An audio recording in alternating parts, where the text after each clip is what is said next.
Olá, pessoal! Hoje é mais uma sequência da nossa aula de revisão voltada ao bloco cirúrgico. Hoje a gente vai abordar os tipos de curativos, tudo relacionado, né, o que é mais utilizado no bloco cirúrgico. Espero que gostem da aula. Tipos de curativos, né? A enfermagem, ela deve ser bastante criteriosa quanto aos medicamentos nas lesões e nas técnicas de curativos corretas, sem contaminações, pois podem interferir de uma forma positiva ou negativa na cicatrização. Se eu pego esse meu paciente que saiu recentemente do bloco cirúrgico e preciso refazer o curativo dele, por exemplo. Se eu não utilizo das medidas assépticas, que eu sei utilizar Luvistério e etc., esse meu paciente ele vai ter grandes chances de ter uma infecção aí e evoluir até para um óbito. Então, é de extrema importância que a equipe de enfermagem ela seja bastante criteriosa no momento que ela está aí realizando um curativo nesse paciente. Então, nesse slide a gente vê alguns tipos de curativo. O primeiro é o curativo semi-oclusivo. Esse tipo de curativo ele é absorvente e comumente utilizado em feridas cirúrgicas, drenos, feridas exudativas. Ele vai estar ali absorvendo o exudato, né, a secreção, e isolando da pele adjacente que está saudável. Ou seja, o que Danates quer dizer? Esse curativo ele tem um alto poder de absorção, então ele vai ser utilizado naquelas feridas onde tem bastante pus, tá? Falando de forma grosseira, bastante exudato, ele vai estar ali absorvendo essa secreção para que ela não fique em contato direto com a pele saudável, porque isso pode criar uma maceração no tecido que estava bem e agora esse tecido pode se tornar lesionado.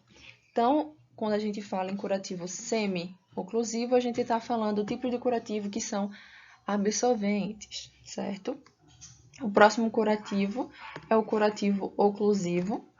Ele não permite a entrada de ar ou fluidos, então ele atua como uma barreira mecânica. Já está dizendo, né? Oclusão, ele fecha. Ele impede a perda de fluidos, promove o isolamento térmico, veda a ferida desse paciente a fim de impedir efizema e formação de crosta. Quando ele fala efizema, é como, por exemplo, esse paciente ele tem uma perfuração no pulmão. Se a gente deixar aberto, vai ter a entrada e saída de ar atmosférico, coisa diretamente dentro da cavidade pulmonar. Pode piorar a situação desse paciente. Então, o curativo oclusivo ele vai fechar esse buraco aí de entrada, impedindo que entre ar nesse pulmão, tá? O ar atmosférico, poluído, que não passa pelos alvéolos no nosso processo de respiração, ok? E aí temos o curativo compressivo. Como o próprio nome já está dizendo, comprimir, né? Compressível. Então, ele é utilizado para reduzir o fluxo sanguíneo, promover êxtase e ajudar na aproximação das extremidades de uma lesão. Então, quando a gente fala de curativo compressivo, é aquela lesão que está sangrante e eu preciso estancar esse sangramento. Ou eu preciso juntar as duas partes de uma lesão. Então, eu realizo aí um curativo compressivo, ok? E o que seria curativo aberto? Não sei se vocês já ouviram falar, né? Então, os curativos abertos, eles são realizados em ferimentos que não há, tá grifadinho aqui, a necessidade de serem ocluídos, ou seja, cobertos, tá? Então, feridas cirúrgicas limpas após 24 horas, cortes pequenos, suturas, escoriação, que é aquele arranhão, sabe? São exemplos desse tipo de curativo. Aí o paciente fez uma cirurgia, tá lá os pontos do paciente, tudo sequinho, mas ele insiste em querer cobrir essa lesão, essa sutura. Mas não tem necessidade.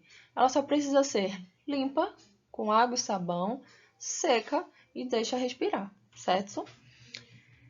Eu peço que vocês marquem, anotem no caderninho de vocês essas coisinhas que estão grifadas aí em vermelho, porque vai ajudar vocês bastante na hora do estudo, tá?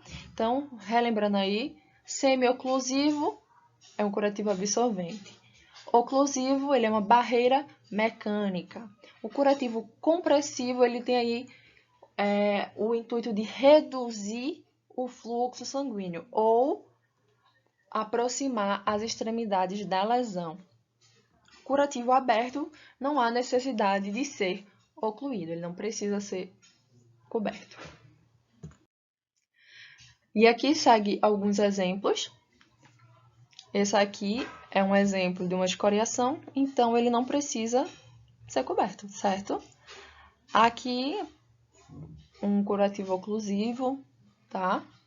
Aqui, semi-oclusivo ou de barreira, né? Tá ali só cobrindo para absorver. E aí, a gente sabendo que a equipe de enfermagem é fundamental, né, nesses cuidados com esse curativo, né, pós-cirúrgico, a gente vai abordar agora quais são os cuidados que essa equipe de enfermagem precisa ter com esse curativo. Então, a equipe de enfermagem ela precisa proteger com um curativo estéril por 24 a 48 horas após a cirurgia, as incisões cirúrgicas, tá? Lavar as mãos antes e depois trocar os curativos. Isso parece ser algo batido, mas a gente precisa apertar sempre nessa mesma tecla, porque as pessoas esquecem de fazer isso. Trocar esse curativo aí, utilizando uma técnica asséptica, ok, não leve infecção para esse ferimento. Realizar observação das características da incisão cirúrgica, bem como sintomas como febre, calafrio, vermelhidão no local, edema, dor. Então, por que é importante? Se é você que está realizando esse curativo, você precisa observá-lo. E se você está o observando, lembre que você precisa anotar tudo no prontuário do paciente. Então, após você realizar o curativo, você vai observar. Está secretivo? Está com edema? Está vermelho? Então, você tem que pegar, quando você concluir o seu curativo, for fazer sua evolução, tem que ir lá. Ferida em membro tal, ferida cirúrgica no membro tal, evoluir assim, assim, assado. Então, é sempre importante você anotar tudo que você faz no centro cirúrgico, tá certo? Na verdade, em qualquer área do hospital. Outra coisa importante, enfermagem, além de cuidar, ela também é educar. Então, a gente precisa educar esse paciente aos cuidados sobre a manutenção da incisão. Então, explicar para ele os sinais de infecção, como é que ele tem que fazer esse curativo. Então, a gente também cumpre a missão de orientar esse paciente no pós-cirúrgico aí de quando ele for para casa. Então, a gente vai aí relembrar as classificações das feridas cirúrgicas. Se a gente está falando de curativo, consequentemente, a gente está falando de feridas. Então, elas podem ser classificadas em limpas, que são aquelas cirurgias em que não há infecção visível, tá? Sem falhas na asepsia, então quer dizer que ela foi limpa direitinho, seguindo toda a técnica, e sem penetração em órgãos, musculares ocos. Exemplo, esterectomia, colectomia ou apendicectomia, tá? Limpa contaminada, quando penetra em órgãos ocos, tá? Com o mínimo de extravasamento de seu conteúdo. Contaminada, quando se abre um órgão oco com grande transbordamento de conteúdo, inflamação aguda. Então, são aqueles órgãos que a gente sabe que é contaminado. Intestino, por exemplo, tá? Se eu perguntar a vocês, o pulmão, ele é limpo ou contaminado? Limpo, ele é asséptico, tá, gente? Quando eu falo de vias aéreas superiores, eu tô falando de nariz, boca, é contaminado, ok? Só para dar uma relembrada. Suja, são feridas traumáticas surgidas há mais de 4 horas. Ou cirurgia no qual se encontrou vísceras perfuradas e pus. Só para dar uma refrescada na mente de vocês, mas foquem no curativo em si. Lembretes importantes. Então, os curativos das feridas cirúrgicas e drenos devem ser realizados de forma asséptica, tá certo? Trocados de acordo com a prescrição médica, procedendo à anotação das características da ferida cirúrgica e local de inserção do dreno, bem como registrar a quantidade e espectro de secreção drenada. Então, se eu troquei o curativo, eu preciso anotar. Se ele está com dreno, eu preciso anotar o quanto de secreção tinha nesse dreno, ok? Lembrar que a bolsa ou sistema de drenagem nunca deve permanecer acima, perdão pela minha falta de coordenação motora, tá, gente? Acima do local de saída do dreno. Porque se ele estiver acima, ele não vai descer. Então, ele não vai descer para a bolsa, ele vai descer de volta para o corpo dessa pessoa e causar uma infecção, tá? Então, a gente tem que fazer de tudo para que esse paciente não tenha uma infecção. Prevenir o refluxo da drenagem em direção ao paciente, evitando, assim, infecções, né? O que eu falei.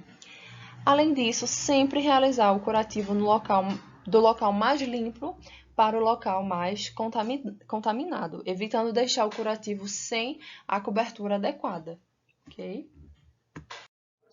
E aí a gente conclui nossa aula, curtinha, porém cheia de informações importantes. Eu indico para vocês anotarem.